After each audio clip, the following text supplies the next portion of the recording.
Welcome to the session of drug excretion and plasma of life. I'm Dr. Jayababu, Assistant Professor, Kakati Medical College, Warangal.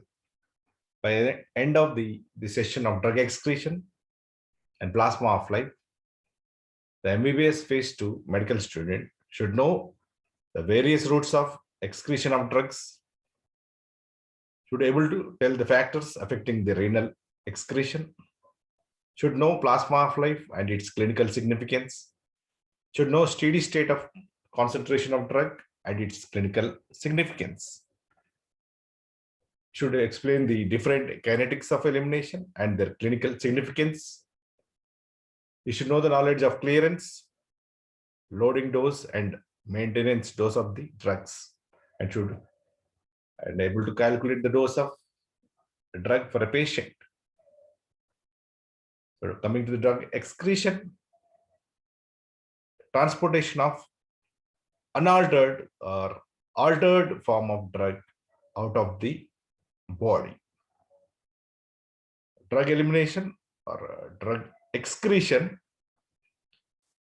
Excretion of drugs is an important step required for the termination of biological activity of a drug after it is administered. Drug should be lipid soluble and unionized for better absorption through the bilayered lipid cell membrane. After the pharmacological activity is over, drugs get eliminated after several biotransformation reactions at different sites. The biotransformation reactions make the drugs hydrophilic and ionized, which facilitates their renal elimination. In phase 1 reactions, the parent drug is ionized by the addition of functional groups and the drug is made inactive. The reaction is total. Rapid elimination takes place.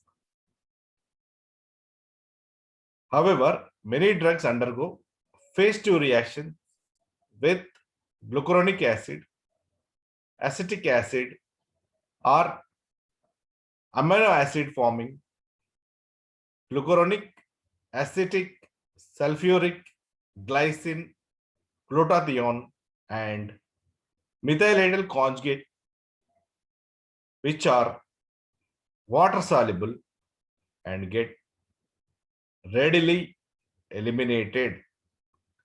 Certain drugs like ephedrine are eliminated unchanged through the kidneys. The major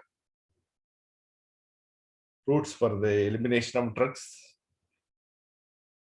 mainly renal route and non-renal routes of drug elimination.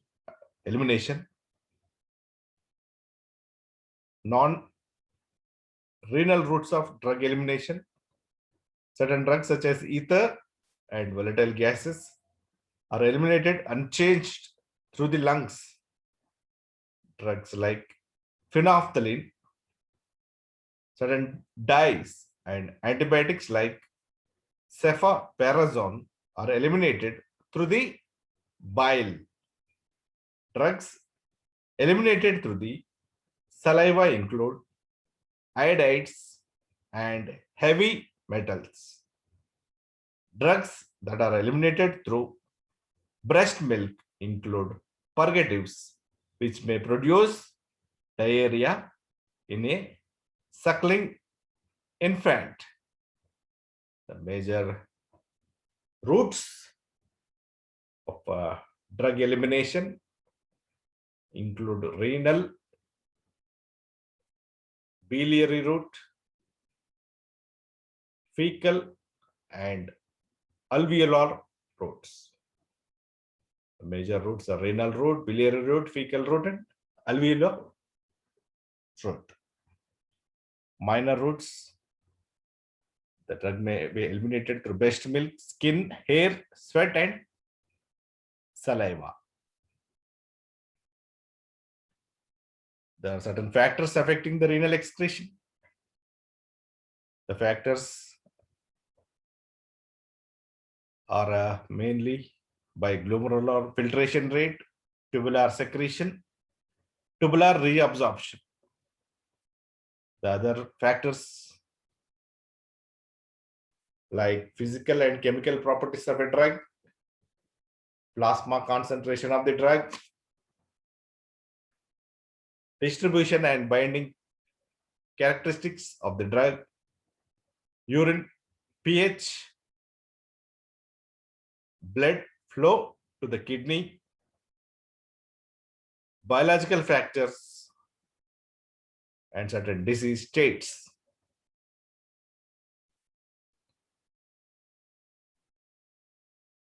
Renal excretion is equal to glomerular filtration plus tubular secretion minus tubular reabsorption.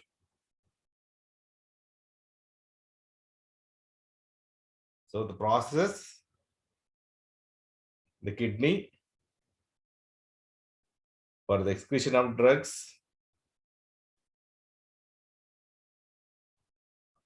or glomerular filtration, tubular secretion, and tubular reabsorption. Renal excretion you can get by addition of glomerular filtration and tubular secretion and subtracting tubular reabsorption. The glomerular filtration and active tubular secretion facilitate drug excretion, whereas tubular reabsorption decreases drug excretion. Renal excretion is increased by polyuria, alkaline urine. Renal excretion is decreased by oliguria, renal failure, acidic urine, weak organic bases, or weak organic acids. By seeing the color of the urine, we can estimate the drug administration of certain patients. Pink color of the urine indicates patient was given phenolphthalein. Bluish discoloration of the urine is seen with the patient with triamcinolone. The patients with levodopa shows dark reddish urine. The patient administered with rifampicin shows red color of the urine. So, glomerular filtration, tubular secretion, and tubular reabsorptions are the three processes involved in the renal elimination. Glomerular filtration, it facilitates the removal of the drug to the extent of 20% only. The microstructure of the glomerular capillary wall is such that it permits a high degree of fluid filtration, restricting the passage of the compounds having relatively large molecular weights. It prevents the filtration of plasma proteins like albumin, as they are important for maintaining the osmotic gradient in the vasculature and plasma volume. Glomerular filtration depends on the glomerular filtration rate, molecular size of the drug particle, and the concentration of the free drug in the plasma. glomerular filtration, drugs with small molecular size are more readily filtered. The extent of filtration is directly proportional to the glomerular filtration rate and to the fraction of unbound drug in plasma. Tubular secretion forms the rest of the 80% of elimination. Tubular secretion of drugs takes place in the proximal tubule, and the drug molecules move from the blood into the lumen for effective elimination. Tubular secretion takes place with the help of non-selective saturable carrier systems independent of acidic and basic drugs.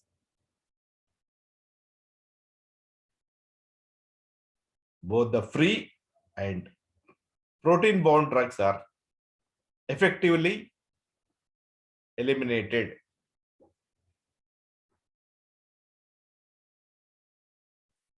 Active tubular secretion. It is a carrier-mediated active transport which requires energy. Active secretion is unaffected by changes in the pH of urine and protein binding. Most of the acidic drugs, for example, penicillin, diuretics, probenecid, sulfonamides, and basic drugs like quinine, procaine, morphine are secreted by the renal tubules. The carrier system is relatively non-selective, and therefore drugs having similar physical and chemical properties compete for the same carrier system. For example, probenecid competitively inhibits the tubular secretion of penicillin or cephalosporins, thereby increases the duration of action as well as the plasma of life and effectiveness of penicillins in the treatment of diseases such as gonococcal infections. Tubular reabsorption. This is a third mechanism affecting renal clearance, wherein reabsorption of the filtered or secreted drug from the tubules is taken back into the venous blood of the nephrons. For the most of the drugs, it occurs by passive diffusion. Passive diffusion or reabsorption takes place in the distal tubule, where 99% of the glomerular filtrate is reabsorbed, leaving 1% for excretion. Passive tubular reabsorption. The main factor affecting the passive reabsorption is the pH of the renal tubular fluid and the degree of ionization. Strongly acidic and strongly basic drugs remain in ionized form at any pH of the urine and hence are excreted in the urine. Weakly acidic drugs, for example, salicylates, barbiturates, in acidic urine remain mainly in unionized form, so they are reabsorbed into the circulation. If the pH of the urine is made alkaline by adding sodium bicarbonate, the weakly acidic drugs gets ionized and are excreted easily. Similarly, weakly basic drugs like morphine, amphetamine in alkaline urine remain in unionized form, hence are reabsorbed if the pH of the urine is made acidic by adding vitamin C. The basic drugs get ionized and excreted easily. Before going to biliary excretion, we should know the importance of the renal elimination. What is the importance for knowing the renal elimination and its clinical bearing? The pH of the urine determines the proportion of the drug in its ionized state, and therefore the amount of filtered drug that cannot be reabsorbed by diffusion across the luminary surface of the nephron.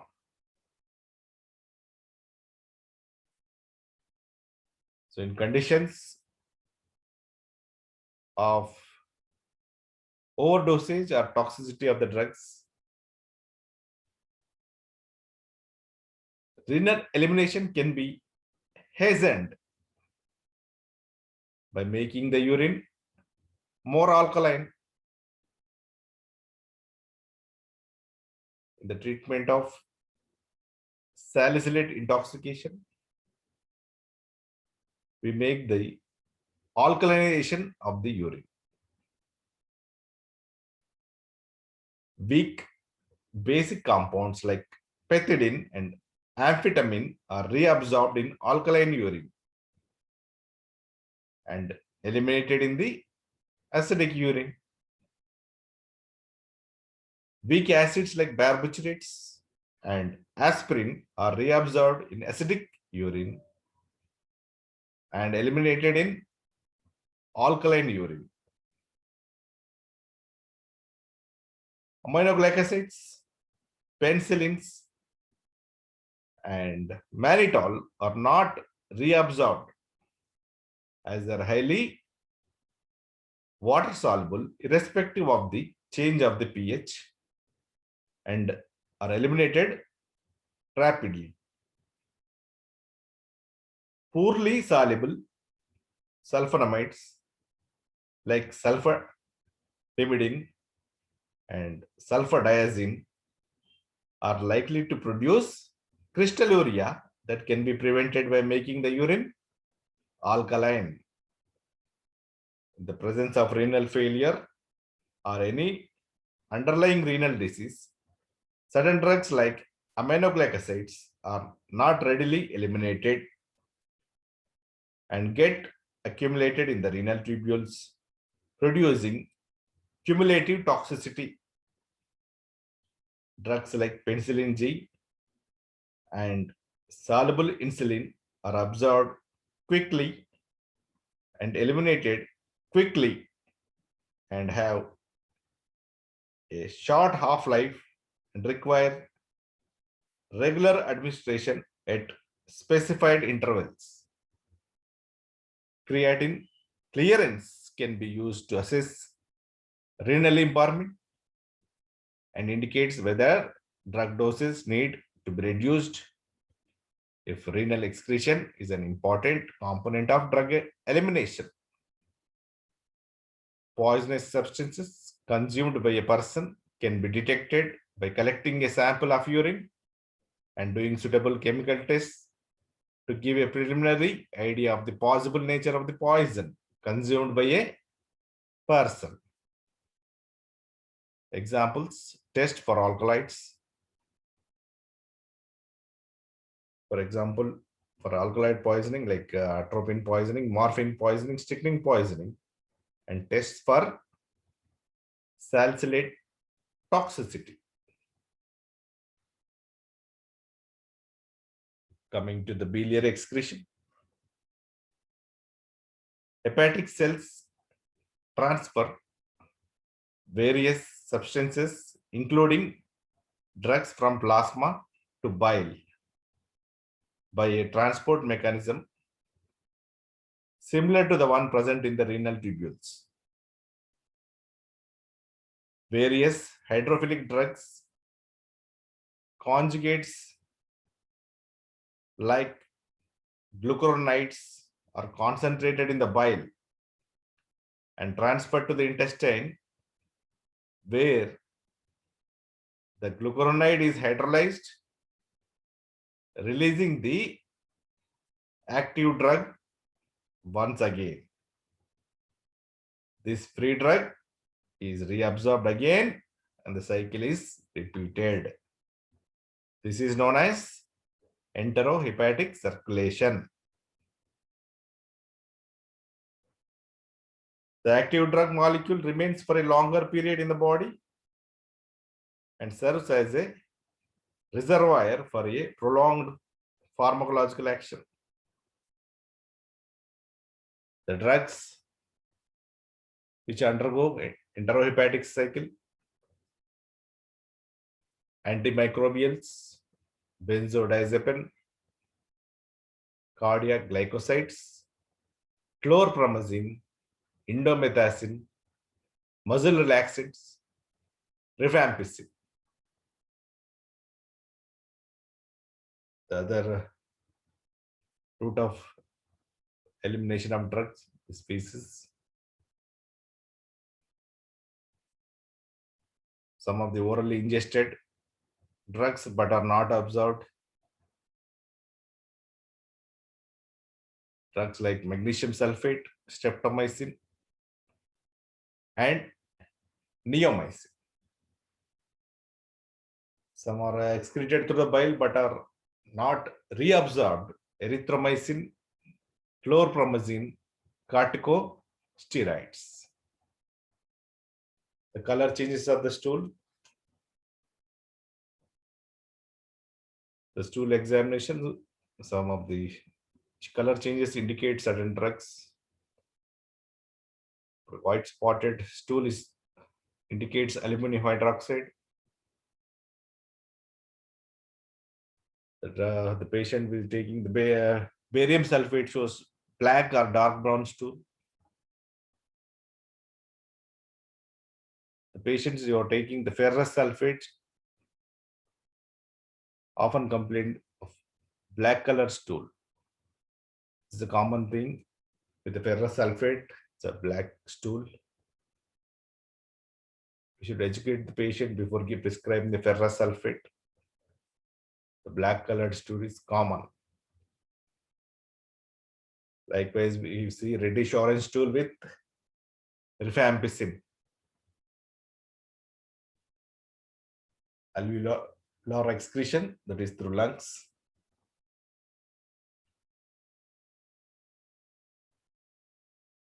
These certain drugs like general anesthetics, nitrous oxide, ether, alcohol, and essential oils like eucalyptus oil, garlic oil are excreted via lungs. Excretion through the breast milk. Drugs taken by lactating women may appear in the breast milk. Breast milk has acidic pH, hence basic drugs like chloramphenicol, tetracyclines, ergotamine, morphine, metronidazole, carbimazole, immunosuppressive or cytotoxic drugs, oral contraceptives are excreted in the breast milk. They may affect the suckling infant. Certain non-electrolytes like alcohol and urea, acidic drugs like sulfonamides may cause kernicterus and allergy, penicillins may cause allergy, with the ampicillin excreted through the breast milk causes diarrhea in the infant. Dapsone may cause hemolytic anemia. Phenobarbital may cause drowsiness. and ferritin may cause with hemoglobinemia. Excretion through skin, hair, sweat, and saliva. Cryptophyllin may be seen in the keratin precursor cells. Arsenic, mercury, and iodides can be seen in hair follicles. Lithium ferritin may be seen in saliva. Amines and urea may be seen in the sweat. This phenomenon is used for detection of certain poisoning cases and bears the importance in the forensic medicine study. We have certain pharmacokinetic parameters which are very important. Those are bioavailability, volume of distribution, plasma half-life, and clearance. Information about them aids in the selection and the adjustment of the drug dose schedules. Coming to the plasma half-life, the plasma half-life denoted by T of the time duration in which the plasma concentration of the drug falls by 50% of the earlier value. Biological half-life, the time duration in which the principal pharmacological effect of the drug declines by half. Plasma half-life, the time duration in which the plasma concentration of drug falls by 50% of the earlier value. It's also called as elimination half-life. It's denoted by T of, and half-life of a drug can be computed using the formula T of is equal to 0.693 by K, where K is the first order elimination rate constant. With the drugs whose elimination is exponential, the elimination half-life is independent of the dose, the route of administration, and the plasma concentration. It depends on the volume of distribution as well as on the metabolism and renal excretion. So T of the plasma half-life equals to 0.693 into volume of distribution divided by plasma concentration. The actual quantity of the drug removed per unit time is smaller at lower plasma concentration and larger at the higher plasma concentration. The T of during long-term oral administration of a drug may be different from that after a single intravenous dose. Reduced clearance of the drug due to disease is expected to prolong biological half-life and the drug effect.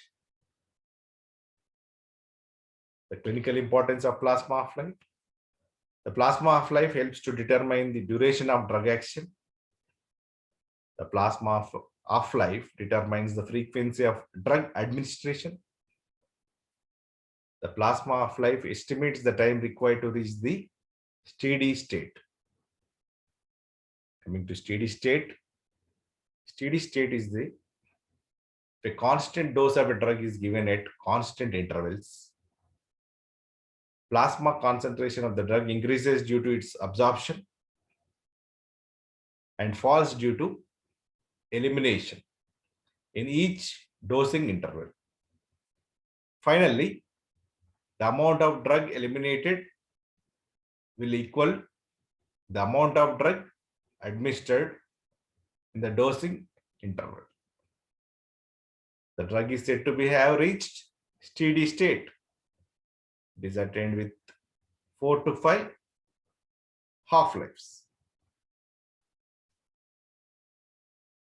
Plasma half-life helps to estimate the time required to reach the steady state. At steady state, the amount of drug administered is equal to the amount of drug eliminated in the dose interval. A drug is almost completely eliminated in 4 to 5 half-lives after single administration. Since 4 to 5 lives are required, half-lives are required for complete exponential elimination, repeated dosing intervals shorter, then this leads to drug accumulation. A drug administered in equal doses intermittently at constant time intervals will accumulate exponentially to a plateau plasma level, that is steady state. So the concentration at a steady state we can give by dose rate by clearance. After the plateau is reached, that is the steady state, after the steady state is reached, the drug elimination equals the drug absorption during the dose interval. The time taken to attain the steady state depends on only upon the half-life. It takes 4 to 5 elimination half-lives for the drug to reach the plateau level or the steady state in the plasma.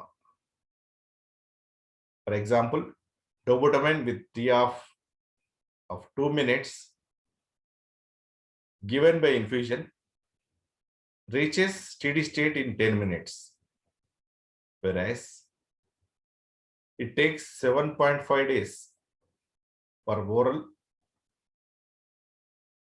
diazepam with the T of 36 hours. Coming to the kinetics of elimination. When a patient is being treated with one or more drugs for clinical condition, it is imperative to know how the drug is effective and suited to the condition. Various parameters which determine the efficacy of the drug should know. Both pharmacodynamic and pharmacokinetic parameters determine the effectiveness of the drug. When the drug is administered, the drug molecules pass through the cell membrane, are transported across the cells, get metabolized and eliminated. The process of drug movement involves interaction with membranes, carrier transports and enzymes. The rate at which such movements can take place is subject to certain influences and are referred to as order of reaction or process. There are two types of such reactions: first order kinetics and zero order kinetics. First order kinetics: a constant fraction of the drug is eliminated at constant interval of time. First order kinetics is the constant fraction of drug is eliminated at constant interval of time. When we give 100 microgram per ml of drug, it gets to 50% in 2 hours, and 50 microgram per ml after another 2 hours gets to 25 microgram per ml. That is again 50%. That is a constant fraction of the drug is eliminated at constant interval of time.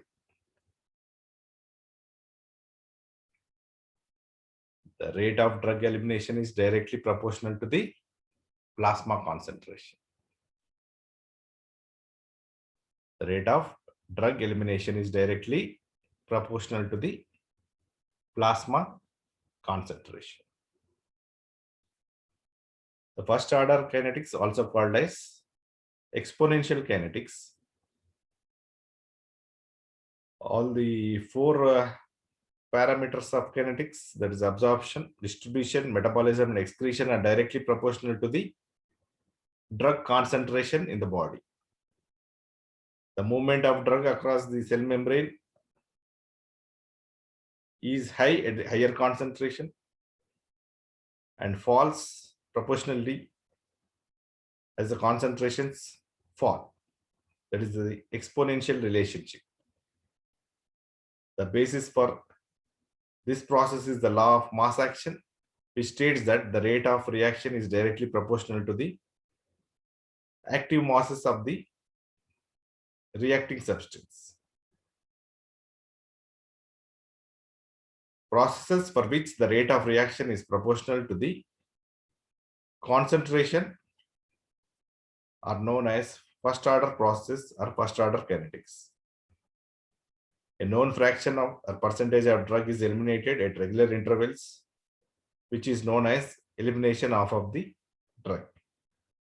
The rate of elimination and plasma concentrations are in proportion. After a single dose, about 97% of the drug gets eliminated after 4 to 5 half-lives interval.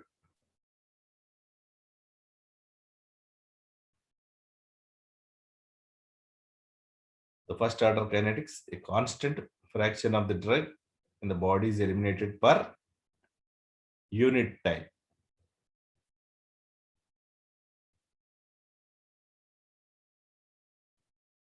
Zero order kinetics, here a constant amount of the drug in the body is eliminated per unit time.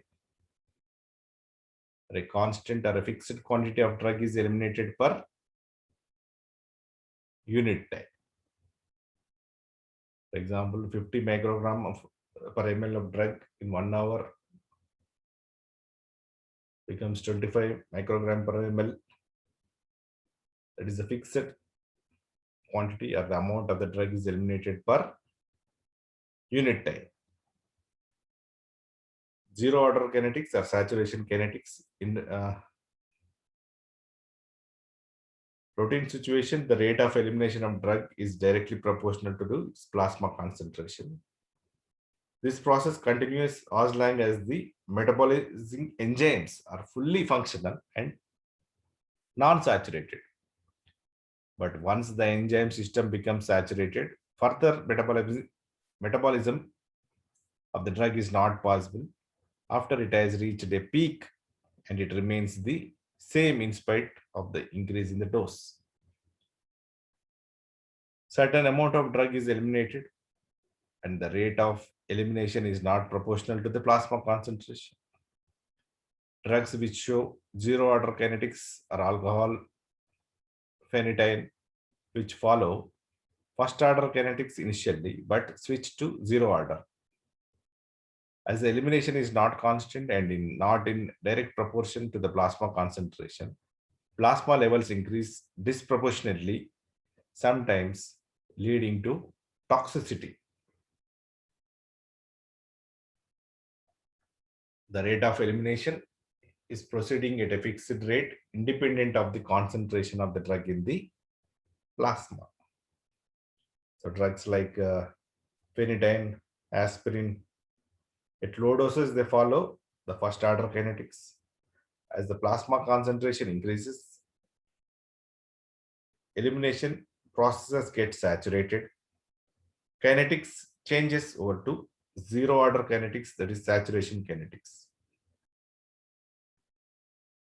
Once the kinetics changes to zero order, small increase in dose will result in a disproportionate increase in plasma concentration, leading to drug toxicity. Phenytoin exhibits saturation kinetics, and its plasma concentration has to be carefully monitored.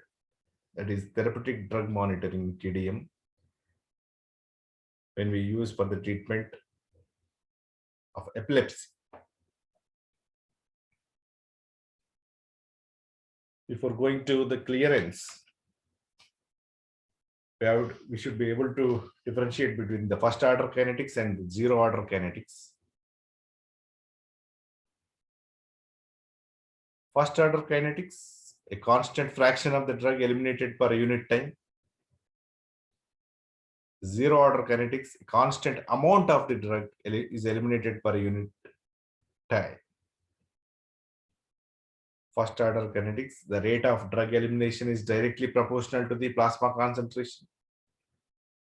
Zero order kinetics, rate of drug elimination is indirectly proportional to the plasma concentration.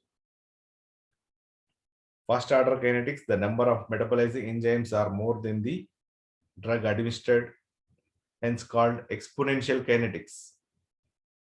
Zero order kinetics, the number of metabolizing enzymes are lesser than the drug administered, hence saturation kinetics.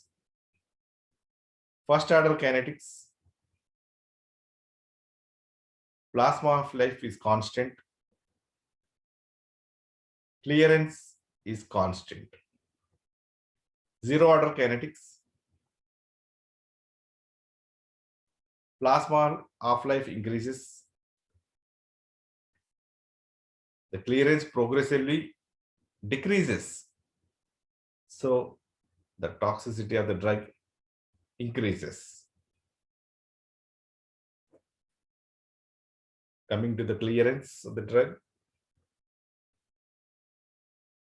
the clearance of drug is defined as that fraction of the apparent volume of drug distribution from which the drug is removed in a unit time. The clearance of a drug is defined as that fraction of the apparent volume of the distribution from which the drug is removed in unit time. So clearance of the drug is equal to rate of elimination divided by plasma concentration of the drug. Many factors have to be considered when a drug is given to a patient. The time taken to act depends mainly on the route of drug administration. For rapid effect, the drug is given intravenously. In general, the time taken to reach a steady state is approximately 4 to 5 half-lives of the drug during repeated administration at a constant rate.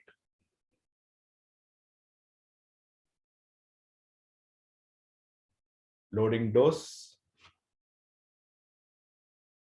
Many factors influence drug dosage.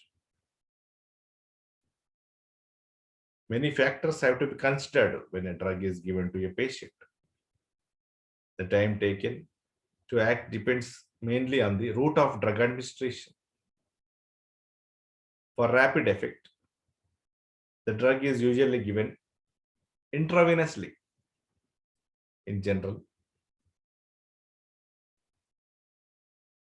the time taken to reach the steady state is approximately 4 to 5 half-lives of the drug during repeated administration at a constant rate. Loading dose. Initially, a large dose or a series of doses of a drug is given with aim of rapidly attaining the steady state concentration in the plasma.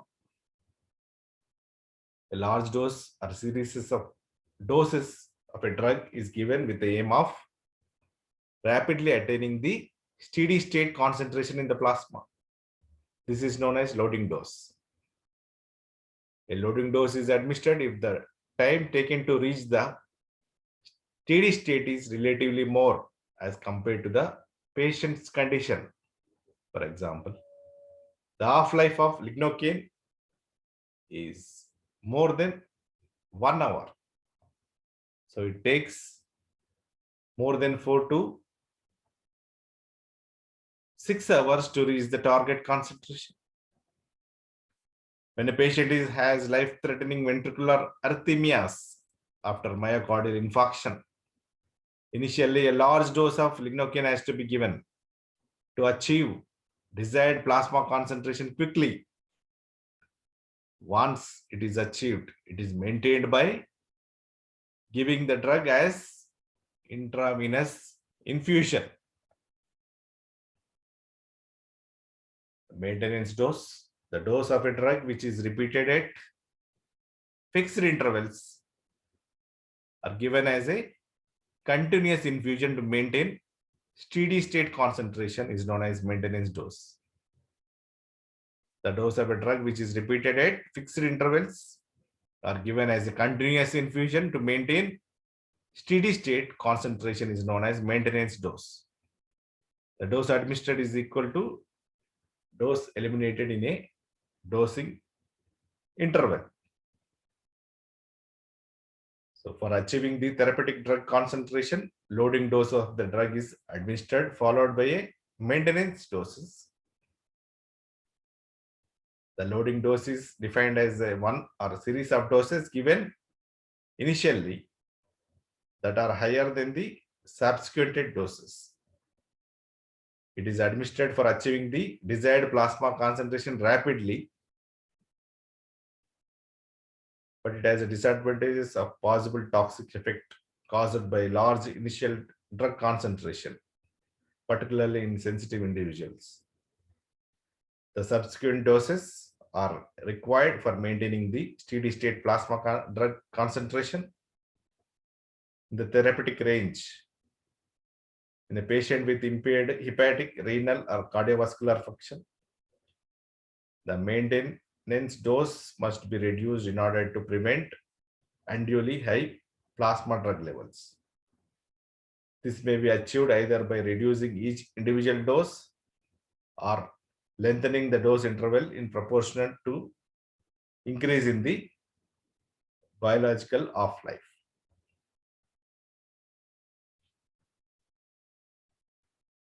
So the pharmacokinetics which are important for the study of a therapeutic efficacy of drug, as well as use as a practical guide to the physician for the proper dosing adjustments.